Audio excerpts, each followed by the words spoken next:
ഒരു കാലത്ത് നമ്മുടെ സബ് സെൻ്ററുകൾ ഉണ്ടായിരുന്നു നമ്മുടെ നാട്ടിൽ പലയിടത്തും.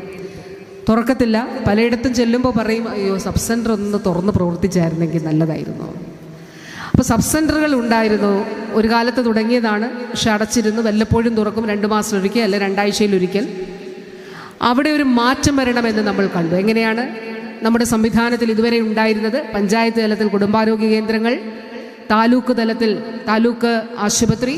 ഇപ്പോൾ കായംകുളത്ത് ആശുപത്രിയിൽ 70 കോടിയിലധികം രൂപയുടെ കിഫ്ബിയുടെ നിർമ്മാണ പ്രവർത്തനം നടക്കുക ഒന്നാന്തരമായിട്ട്. കേരളത്തിലെ ഏറ്റവും മികച്ച ആശുപത്രികളിൽ ഒന്നായിട്ട് കായംകുളത്തിൻ്റെ അടിസ്ഥാന സൗകര്യം മാറുകയാണ്. നമ്മൾ പഴയ കായംകുളം ആശുപത്രി ഒന്ന് ആലോചിച്ച് നോക്കണം. ആ പഴയ കായംകുളം താലൂക്ക് ആശുപത്രിയും ഇപ്പോഴത്തെ ആശുപത്രിയും കൂടെ നമ്മളൊന്ന് ചിന്തിക്കണം. തൊട്ടടുത്ത് കുറച്ച് മാസങ്ങൾക്ക് മുമ്പ് നമ്മളിവിടെ ഉദ്ഘാടനം ചെയ്തിരുന്നു ലക്ഷ്യ സ്റ്റാൻഡേർഡ്സ് പ്രകാരമുള്ള ലേബർ റൂമും മറ്റ് സൗകര്യങ്ങളും. ബഹുമാനപ്പെട്ട MLA നിരന്തരമായ ഇടപെടലിൻ്റെ ഭാഗമായി, അതുപോലെ നിരന്തരമായി ഓരോ തവണ കാണുമ്പോഴും എൻ്റെ താലൂക്ക് ആശുപത്രി, എൻ്റെ കായംകുളത്തിൻ്റെ താലൂക്ക് ആശുപത്രി, അതിൻ്റെ നിർമ്മാണ പ്രവർത്തനങ്ങൾ ഇത്രയായി, ഞങ്ങൾ ഒരുമിച്ച് മീറ്റിംഗ് എടുക്കുകയും MLA കത്തിൻ്റെ അടിസ്ഥാനത്തിൽ എടുക്കുകയൊക്കെ ചെയ്യുന്നുണ്ട്. 70 കോടിയിലോളം രൂപയുടെ. അതും നമുക്കിപ്പോൾ ജനുവരിയോടുകൂടി പൂർത്തീകരിക്കണമെന്നാണ് കരുതുന്നത്.